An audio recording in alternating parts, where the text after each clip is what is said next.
चलिए इस पार्ट को भी समझते हैं। सपोज करिए ये हमारे पास एक लार्जर सर्किल है, ये उससे एक स्मॉलर सर्किल है और दोनों का सेंटर सेम है। अच्छा एक खास बात और है, सर्किल के जो थ्योरम्स वगैरह हैं उसे हम सर्किल चैप्टर में पढ़ेंगे, ना कि एरिया रिलेटेड टू सर्किल। ठीक, तो अगर सर्किल अनेक हो बट सेंटर सबका एक हो तो उसे कंसंट्रेनिक सर्किल बोलते हैं। यहाँ पर ये दोनों सर्किल कंसंट्रेनिक सर्किल बोले जाएंगे क्योंकि सेंटर दोनों का एक है बट सर्किल दोनों डिफरेंट है रेडियस के।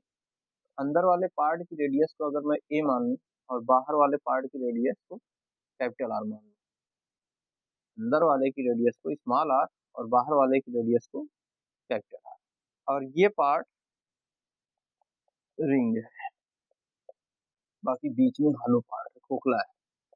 तो इसकी एरिया कैसे निकलेगी, तो यहाँ पहली केस तो ही बनती है एरिया ऑफ रिंग, या आप और क्या कह सकते हैं सर्कुलर पाथ। यार बड़े वाले सर्किल में से अगर छोटे वाले सर्किल को हटा दिया जाए, केवल रास्ता रास्ता रूट बचेगा, पाथ हटा दिया जाए मतलब घटा दिया जाए, तो area of larger circle L C minus area of smaller circle S smaller circle.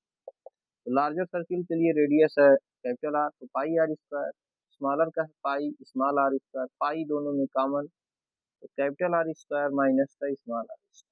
ठीक, ये हो गई एरिया के लिए फार्मूला ये। अब बात आएगी इसमें सरकमफ्रेंस की। सरकमफ्रेंस सरकमफ्रेंस की इसमें दो केस बनेगी, एक फॉर आउटर सर्किल के लिए बाहर जो बना है बड़ा वाला सर्किल, और एक फॉर इनर सर्किल के अंदर जो इंटरनल पार्ट बन रहा है। तो आउटर के लिए हो जाएगा 2 पाई कैपिटल आर, स्मॉल वाले के लिए हो जाएगा 2 पाई स्मॉल आर।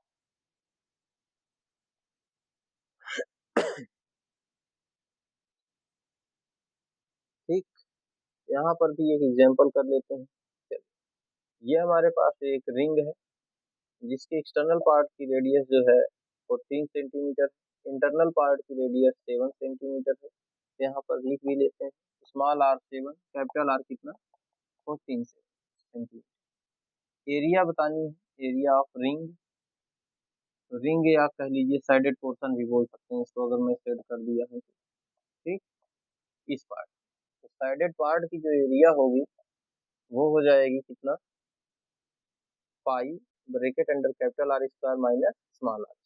ये यार ओवरऑल बन जाएगा पाई की वैल्यू 22/7, कैपिटल आर है 14 का स्क्वायर माइनस ये स्मॉल आर यानी 7 का स्क्वायर, तो ये हो गया 22/7 और कैपिटल आर है 14 माइनस 7, एक ब्रैकेट में माइनस भी बना लेंगे, एक ब्रैकेट में प्लस बी, क्योंकि ये square minus B square, 14 minus 7 आ जाएगा 7, ये कट जाएगा 7 से, फिर ये आपके पास 22 बचा इंटू 14 प्लस 7 कितना हो जाएगा 21, 21 टू जो हो गया 42 कैरी 4, 21 टू जो 42, 42 में 4 ऐड कर दीजिए 46, 462 सेंटीमीटर स्क्वायर, ये बन गई इसकी एरिया।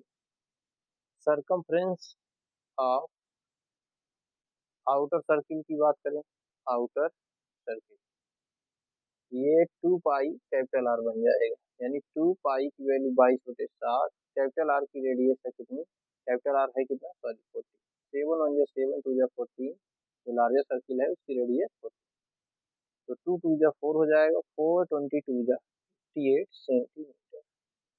और जो सरकमफ्रेंस सी यानी सरकमफ्रेंस ऑफ इनर सर्किल, इसके लिए अप्लाई हो जाएगा 2 पाई स्मॉल आर, तो 2 पाई की वैल्यू हो जाएगी 22/7 और स्मॉल आर जो है वो स्मॉल आर हो जाएगा 7 सेंटीमीटर, 7 से 7 कैंसिल, 2 इंटू 22 ये हो गया 44 सेंटीमीटर। तो इस तरीके से आप हम लोग सर्कुलर पाथ या रिंग्स की एरिया को कैलकुलेट कर सकते हैं। ठीक है, अब आपके पास आप इसमें पढ़ लिए सर्किल पढ़ लिए, आप सेमी सर्किल पढ़ लिए, सेक्टर पढ़ लिए, सेगमेंट पढ़ लिए, रिंग पढ़ लिए। अब इसके बेसिस पर जो बनेंगे हम लोग पढ़ेंगे वो है क्वेश्चन की प्रैक्टिस।